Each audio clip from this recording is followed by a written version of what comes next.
तो hello everyone, तो स्वागत है आपका एक बार फिर से हमारे यूट्यूब चैनल जेनजी एसेस में। और आज की इस वीडियो में बेटा एक 9th क्लास का छोटा सा टॉपिक कवर करने वाले हैं कि व्हाट इज फोर्स। फोर्स के बारे में जानेंगे कि फोर्स क्या होता है और उसके इफेक्ट्स क्या क्या होते हैं और उसके टाइप्स के बारे में भी हम जानेंगे बेटा इस वीडियो के अंदर। वीडियो काफी लॉन्ग नहीं रहेगी, छोटी वीडियो रहेगी, जल्दी इस कॉन्सेप्ट को समझाने की कोशिश करेंगे। तो चलिए बेटा बिना देरी करते हुए शुरू करते हैं आज का टॉपिक व्हाट इज फोर्स। तो देखिए आप अपनी स्क्रीन पर, तो सबसे पहले हम समझते हैं बेटा कि फोर्स क्या होता है।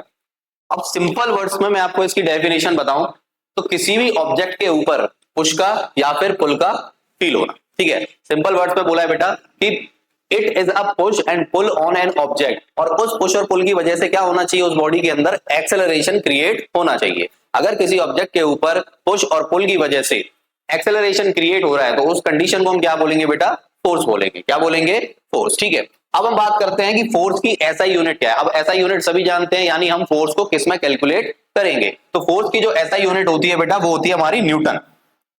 फोर्स की एसआई यूनिट हमारी होती है न्यूटन। ठीक है, न्यूटन हमारे साइंटिस्ट थे जिन्होंने फोर्स के बारे में बताया था, तो उन्हीं के नाम के ऊपर बेटा उनकी एसआई यूनिट रखी है। अब सिर्फ और सिर्फ न्यूटन नहीं होती, हम फॉर्मूले से भी बेटा एसआई यूनिट निकाल सकते हैं। तो जरा देखो फोर्स का फॉर्मूला क्या होता है बेटा, मास इनटू एक्सेलरेशन। ठीक है, अब जरा देखो यहां से हमें पता लग रहा है कि मास को हम किस में कैलकुलेट करते हैं बेटा, केजी में। एक्सेलरेशन की ऐसा यूनिट क्या होती है, मीटर पर सेकंड स्क्वायर।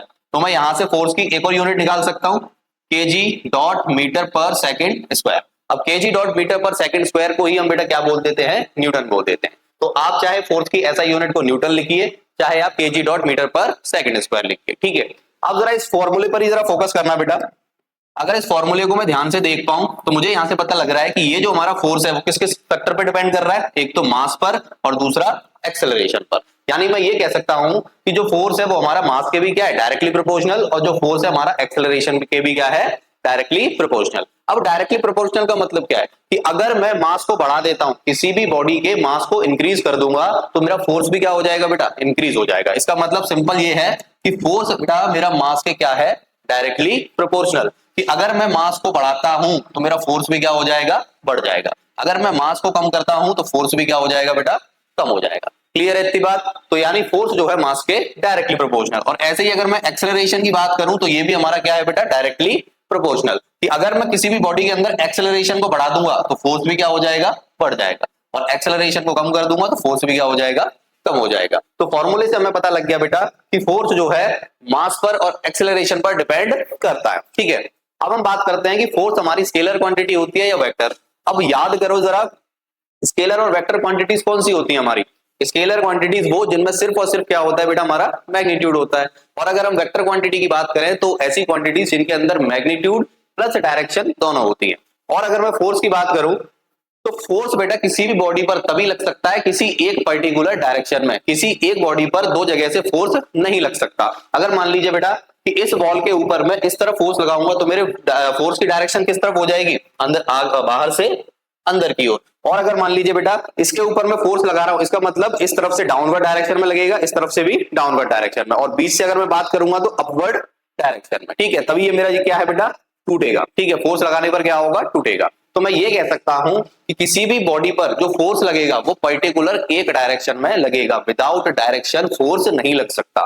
तो इसका मतलब क्या है बेटा कि फोर्स को कैलकुलेट करने के लिए हमें डायरेक्शन की जरूरत पड़ेगी। तो हम सिंपल बोल सकते हैं कि फोर्स हमारी क्या है, एक वेक्टर क्वांटिटी है। सिंपल, तो फोर्स हमारी क्या है बेटा, एक वेक्टर क्वांटिटी, जिसके अंदर हम मैग्नीट्यूड भी लेंगे प्लस उसके डायरेक्शन को भी कंसीडर करेंगे। ठीक है, जैसे कि एग्जांपल के तौर पे जरा देखिए बेटा, एग्जांपल के तौर पे जरा देखिए, ये कोई बच्चा है जो कि इस पुले को क्या कर रहा है बेटा, खींच के ले जा रहा है। ठीक है, तो इसके ऊपर कौन सा फोर्स अप्लाई हो रहा है, पुल फोर्स अप्लाई हो रहा है। ठीक है, जो अपनी ओर खींच रहा है ऑब्जेक्ट को वो फोर्स कौन सा होता है, पुल। तो ये भी एक तरह का क्या है बेटा, फोर्स।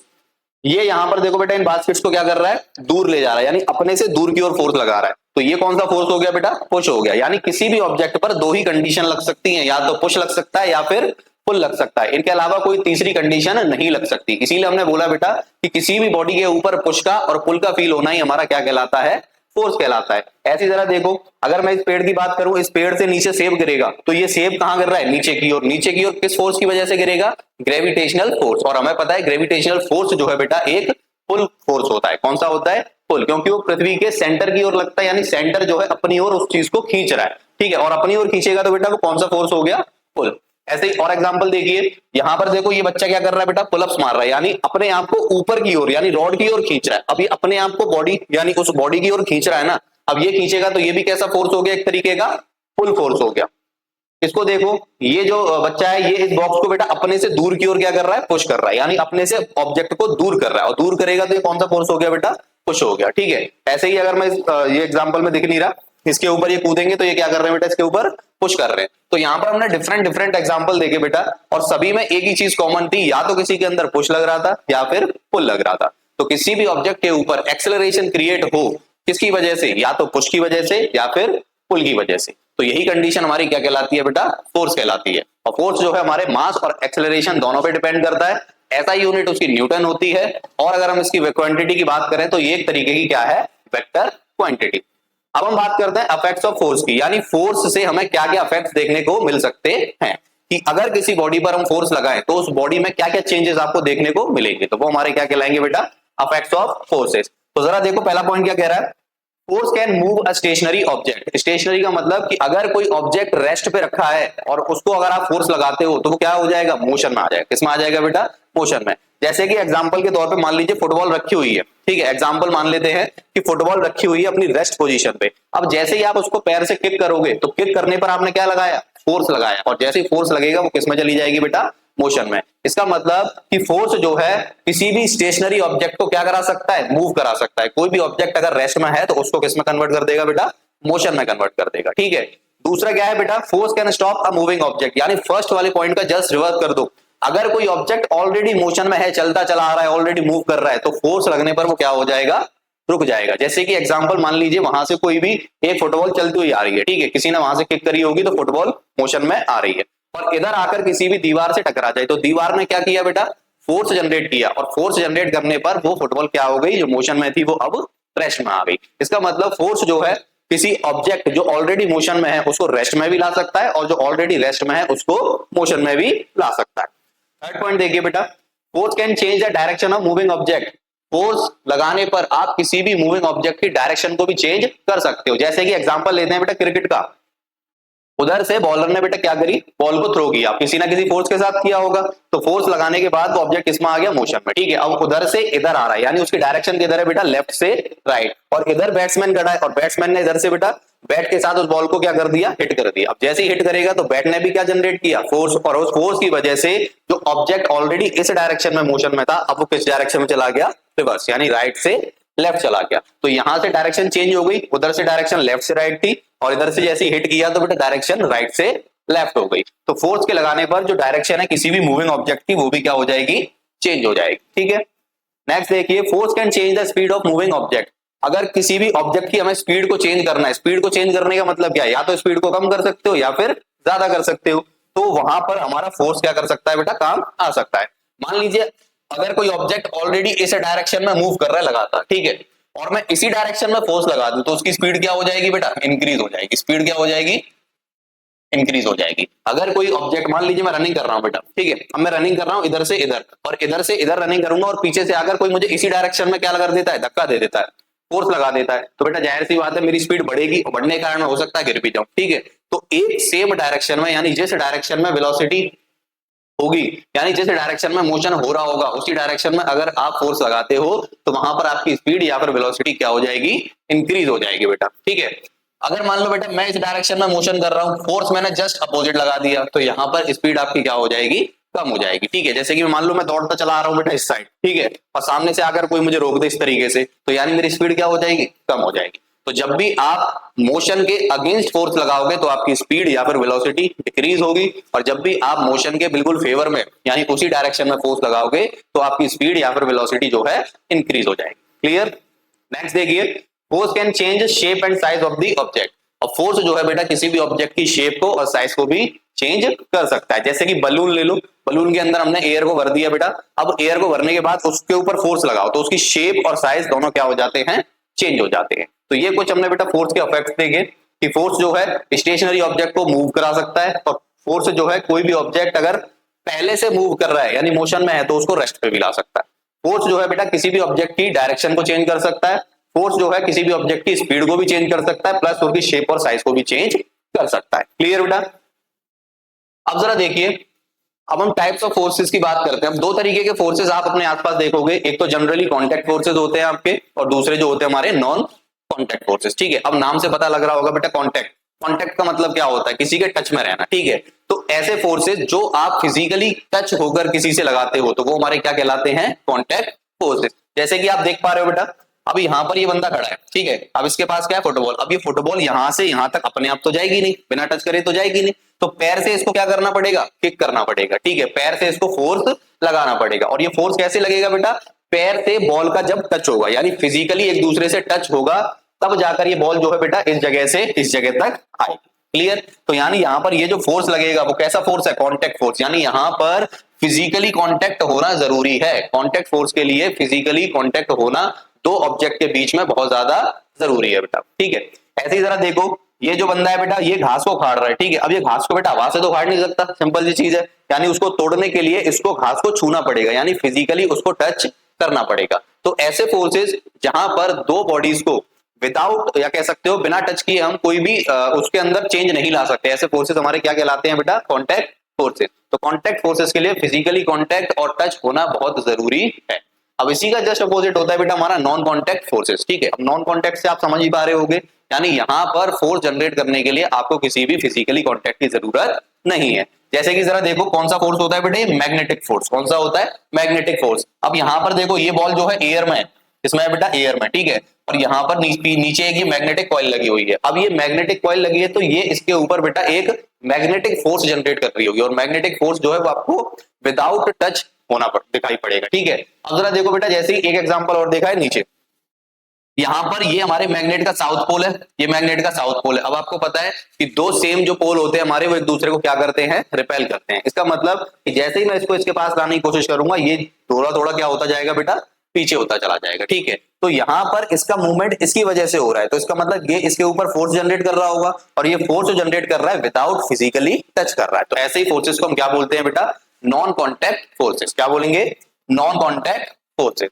अब जरा देखो बेटा, फोर्स को दो कैटेगरीज में और डिवाइड किया गया, एक तो बैलेंस फोर्स और दूसरा है हमारा अनबैलेंस फोर्स। ठीक है, अब नाम से पता लग गया होगा बैलेंस का मतलब क्या है, जहां पर दोनों तरफ की नंबर ऑफ क्वांटिटीज फोर्स की क्या हो जाए, सेम हो जाए। तो सिंपल लैंग्वेज में समझते हैं बेटा कि मान लीजिए कोई ऑब्जेक्ट है, ठीक है, मान लीजिए यहां पर कोई ऑब्जेक्ट है। अब इस ऑब्जेक्ट के ऊपर इधर से भी फोर्स लग रहा है और इधर से भी फोर्स लग रहा है। ठीक है, तो अगर किसी एक ऑब्जेक्ट पर दोनों तरफ से फोर्स बराबर लग जाए, इक्वल लग जाए, तो ऐसे फोर्सेस को हम क्या बोलेंगे बेटा, बैलेंस फोर्स बोलेंगे। मान लीजिए इधर से भी बेटा 10 न्यूटन का फोर्स लग गया, इधर से भी 10 न्यूटन का फोर्स लग गया, तो दोनों तरफ से लगने वाला जो फोर्स होगा वो बराबर होगा, चाहे वो पुश हो सकता है चाहे पुल हो सकता है। तो दोनों तरफ से लगने वाला किसी ऑब्जेक्ट पर जो फोर्स होगा वो इक्वल हो जाए, तो वही हमारा क्या कहलाता है बेटा, बैलेंस फोर्स। और यही फोर्स अगर बेटा दोनों तरफ से अनइक्वल हो जाए, यानी एक तरफ 10 है दूसरी तरफ 8 है, या एक तरफ 7 है तो दूसरी तरफ 5 हो सकता है, यानी दोनों तरफ की क्वांटिटी क्या होगी, अनइक्वल होगी, तो ऐसे फोर्सेस को हम क्या बोलेंगे बेटा, अनबैलेंस फोर्स। क्या बोलेंगे, अनबैलेंस फोर्स। तो देखो जरा, if the resultant of applied forces is equal to 0 then it is called balance force. अब जरा देखो, इसने बोला है बेटा कि जब आपका रिजल्टेंट फोर्स जो है 0 आ जाए, रिजल्टेंट फोर्स का मतलब क्या है, रिजल्टेंट फोर्स को हम बोलते हैं बेटा नेट फोर्स। इस रिजल्टेंट फोर्स को हम क्या बोलेंगे, नेट फोर्स या फिर टोटल फोर्स। तो जब किसी ऑब्जेक्ट के ऊपर टोटल फोर्स 0 आ जाए, तो वहां पर हम कह सकते हैं कि ऑब्जेक्ट हमारा किसके अंडर है बेटा, बैलेंस फोर्स के अंडर है। ठीक है, जैसे कि एग्जांपल आपके सामने दे रखा है, जरा देखो बेटा, यहां पर ये एक रस्सी को खींच रहे हैं बेटा, इधर भी 3 लोग हैं, इधर भी 3 लोग हैं, इधर से जो फोर्स लग रहा है वो भी 300 न्यूटन का लग रहा है, इधर से जो फोर्स लग रहा है वो भी 300 न्यूटन का लग रहा है। ठीक है, अगर इसके ऊपर रिजल्टेंट फोर्स निकालूं तो इधर से लगने वाला फोर्स कितना है बेटा, 300। ठीक है, मैं इसे रिप्रेजेंट कर देता हूं, टोटल फोर्स या फिर रिजल्टेंट फोर्स। ठीक है, तो इस डायरेक्शन में कितना लग रहा है बेटा, 300 न्यूटन। ठीक है, अब टोटल के लिए जाहिर सी बात है, हम टोटल किसी भी चीज को करते हैं तो प्लस करते हैं, तो प्लस।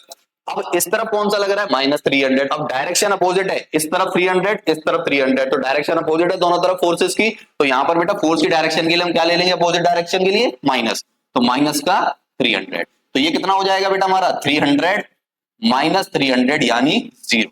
इसका मतलब मैं ये कह सकता हूं कि इस कंडीशन में जो टोटल फोर्स यानी रिजल्टेंट फोर्स है वो कितना आ गया, 0। इसीलिए यहां पर हमने बोला बेटा कि अगर किसी भी बॉडी के ऊपर रिजल्टेंट फोर्स 0 आ जाए तो वो हमारा क्या कहलाएगा, बैलेंस फोर्स कहलाएगा। ठीक है, अब इस पर आ जाओ जरा, if the resultant of applied force is greater than 0, अगर रिजल्टेंट फोर्स हमारा 0 नहीं आता, 0 से ज्यादा आता है, तो वो हमारी कंडीशन कौन सी हो जाएगी बेटा, अनबैलेंस फोर्स की। तो निकाल के देख ले इस कंडीशन में। अब जरा देखो बेटा, रिजल्टेंट फोर्स इस डायरेक्शन में कितना लग रहा है 300 प्लस ये अपोजिट डायरेक्शन में कितना लग रहा है 400, तो माइनस का 400, तो ये कितना आ जाएगा बेटा 300 माइनस 400, तो ये हो जाएगा माइनस का बेटा 100 न्यूटन। कितना हो जाएगा, माइनस का 100 न्यूटन।